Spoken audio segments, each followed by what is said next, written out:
بسم اللہ الرحمن الرحیم۔ جب اللہ کسی عورت سے راضی ہوتا ہے تو اس کے جسم میں یہ 8 نشانیاں ظاہر ہوتی ہیں۔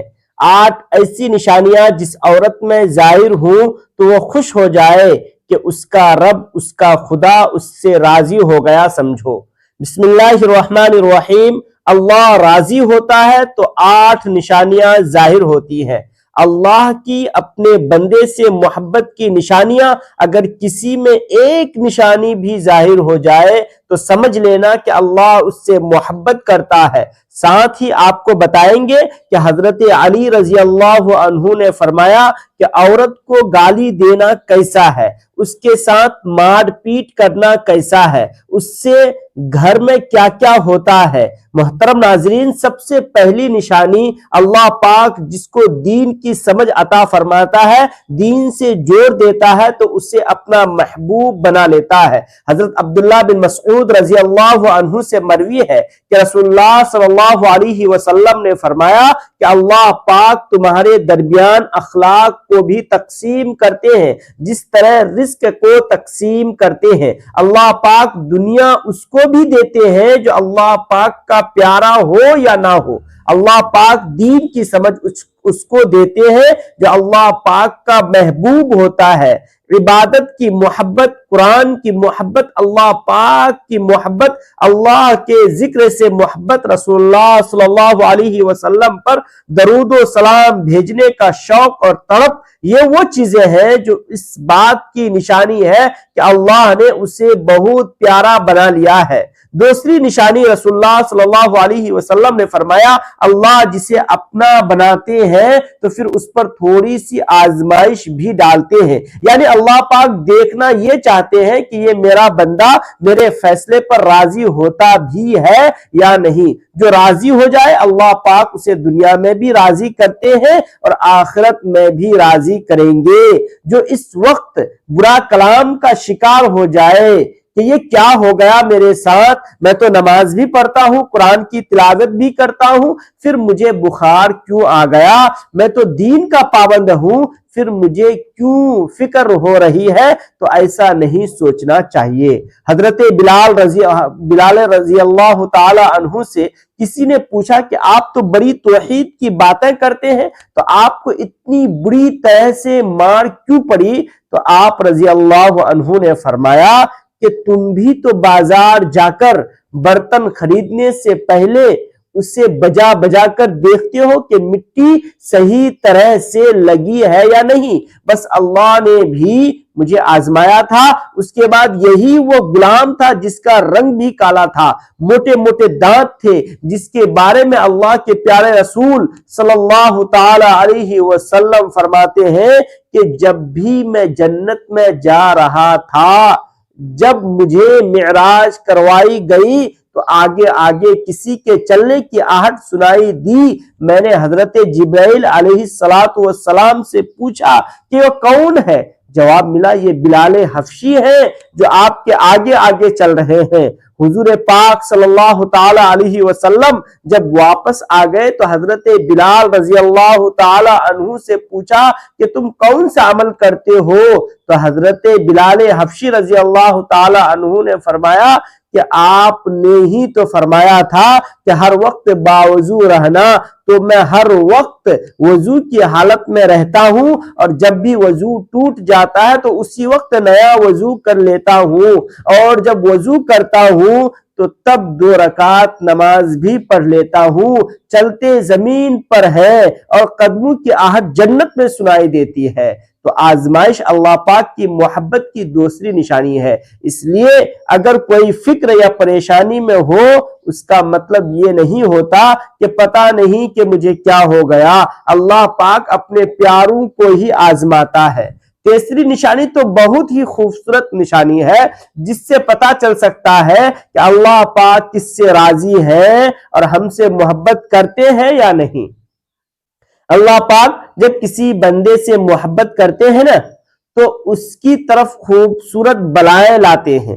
حدیث میں آتا ہے کہ جب اللہ پاک کسی سے محبت کرتے ہیں تو اللہ حضرت جبرائیل علیہ السلام کو فرماتے ہیں کہ اس کے بعد آسمانوں میں زلزلہ آ جاتا ہے، سب فرشتے بے ہوش ہو جاتے ہیں، اور پھر جب اللہ کے حکم سے جب ہوش میں آتے ہیں تو سب سے پہلے حضرت جبرائیل علیہ السلام کو اجازت ہوتی ہے، تو حضرت جبرائیل علیہ السلام سوال کرتے ہیں کہ ہمارے رب نے کیا فرمایا ہے، اور اس کے بعد خود ہی کہتے ہیں کہ اللہ نے جو بھی فرمایا ہوگا وہ حق فرمایا ہوگا۔ پھر اللہ فرماتے ہیں جبرائیل میں نے آج اس بندے کو اپنا محبوب بنا لیا، تم بھی اسے اپنا محبوب بناؤ۔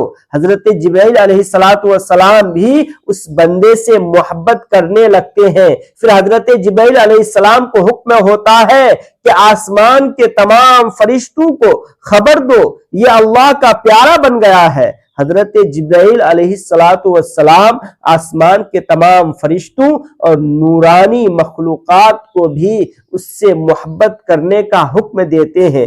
آسمان کے خربوں فرشتے اس سے محبت کرنے لگتے ہیں۔ پھر ایک فرشتہ آسمان سے دنیا میں آتا ہے اور اعلان کرتا ہے اے لوگو فلاں شخص اللہ کا محبوب ہے۔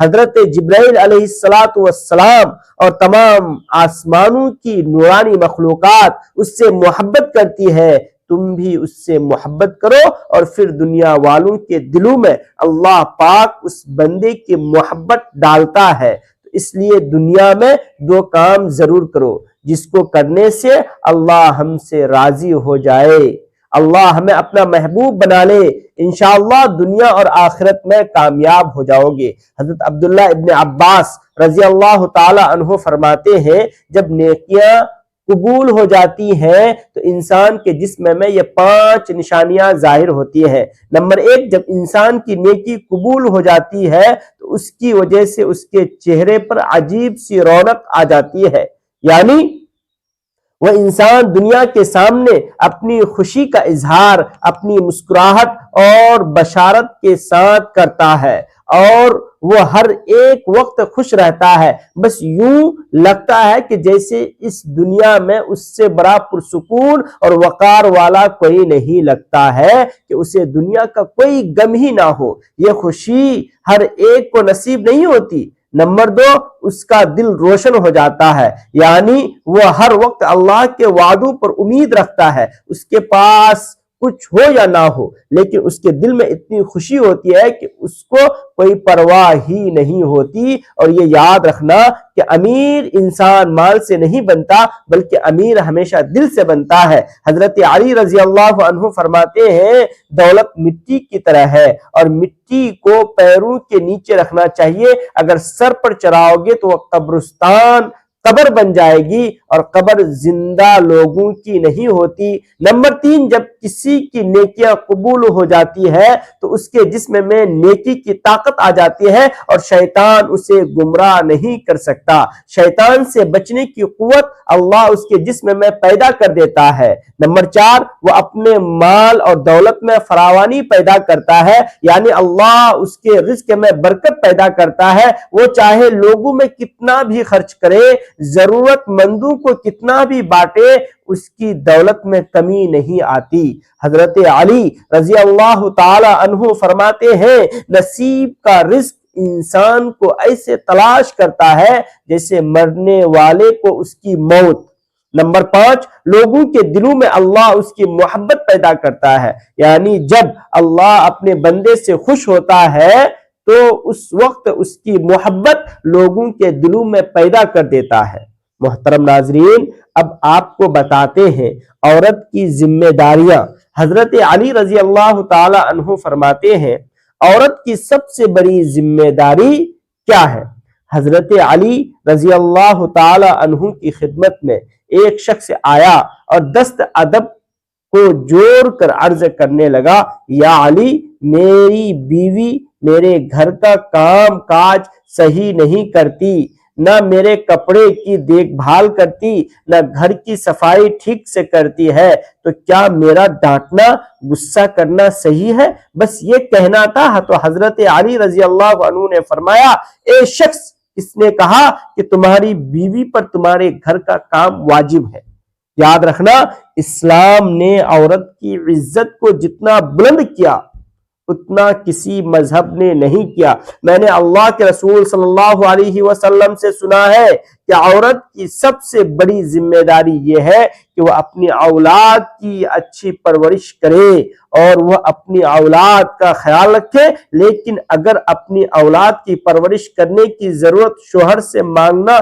چاہے تو وہ بھی مانگ سکتی ہے، اور تم گھر کے کام کی بات کر رہے ہو، خوشی سے گھر کا کام عورت کرتی ہے، گھر کو سنبھالتی ہے، تو یہ اس کی عظمت ہے، یہ اس کا بڑاپن ہے، اس کا شکریہ ادا کیا کرو، اس کا احترام کیا کرو۔ میں نے اللہ کے رسول صلی اللہ علیہ وسلم سے سنا ہے، جس وقت عورت اپنے گھر کا کام کرتی ہے اس وقت اللہ اپنے فرشتوں کو زمین پر بھیجتے ہیں اور کہتے ہیں جب تک یہ عورت گھر کا کام کرتی رہے اس کے لیے عبادت لکھتے رہو، اور وہ وقت جو عورت کے گھر میں کام لگاتی ہے وہ اس کی عبادت میں شامل کیا جاتا ہے۔ یہ عورت کی عظمت ہے کہ وہ تمہارے گھر کو جنت بناتی ہے، تمہارے بچوں کو عظیم انسان بناتی ہے، لیکن اگر کوئی عورت پر ظلم کرے، گھر کے کام کی وجہ سے اسے ٹوکتا رہے، اس پر ظلم کرتا رہے،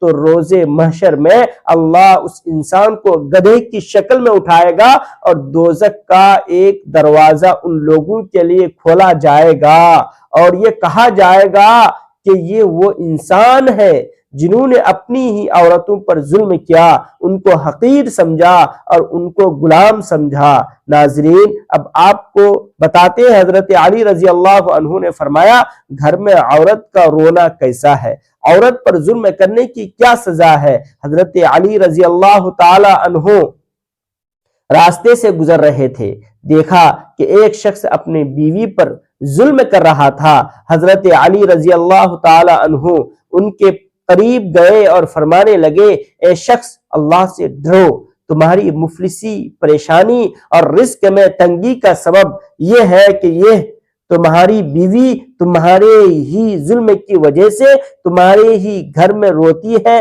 میں نے رسول اللہ صلی اللہ علیہ وسلم سے سنا ہے کہ جس گھر میں عورتیں روتی ہیں اس گھر میں رزق کے فرشتے نہیں آتے، اور یوں اس گھر میں رہنے والے مردوں کے رزق کی راہیں تنگ ہونے لگتی ہیں، اور یوں وہ پریشانیاں ہونے لگتی ہیں اور مفلسی میں گرفتار ہو جاتے ہیں۔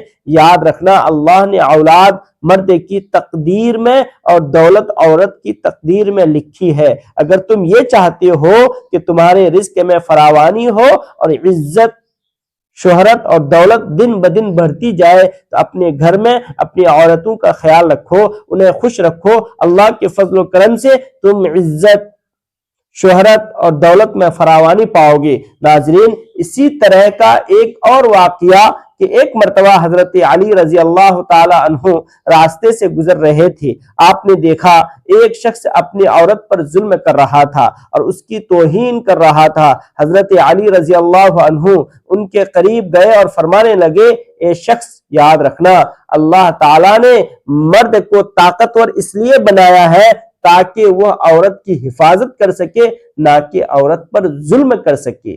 میں نے نبی کریم صلی اللہ تعالی علیہ وسلم سے سنا، جو مرد اپنی عورت پر ظلم کرتا ہے تو اللہ اس پر لعنت بھیجتے ہیں۔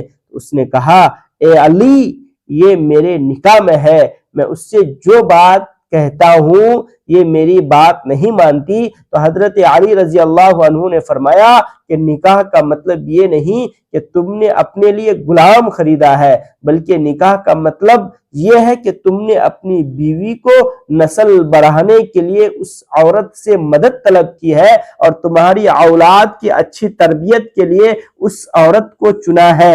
اے شخص جس سے بد دلی کو سمجھتے ہو اس سے مدد لی جائے، اس کو غلام نہیں سمجھتے، اور جو تمہاری اولاد کو پروان چڑھائے اسے حقیر نہیں سمجھتے، بلکہ تمہیں تو اس کا شکر گزار ہونا چاہیے۔ یاد رکھنا، عورت پر ظلم کرنے کا مطلب یہ ہے کہ اولاد کی بغاوت آنے والے وقت میں جو اولاد اس عورت کے جسم سے تمہیں نصیب ہوگی تو اس کے باوجود میں تمہارے لیے بغاوت ہی بغاوت ہوگی۔ اللہ تعالیٰ سے دعا ہے کہ اللہ تعالیٰ ہمیں دین حق پر چلنے کی توفیق عطا فرمائے، ہماری اولاد کو رحمت بنائے، آمین ثم آمین۔ چینل کو سبسکرائب کرنا نہ بھولیں۔ جزاک اللہ۔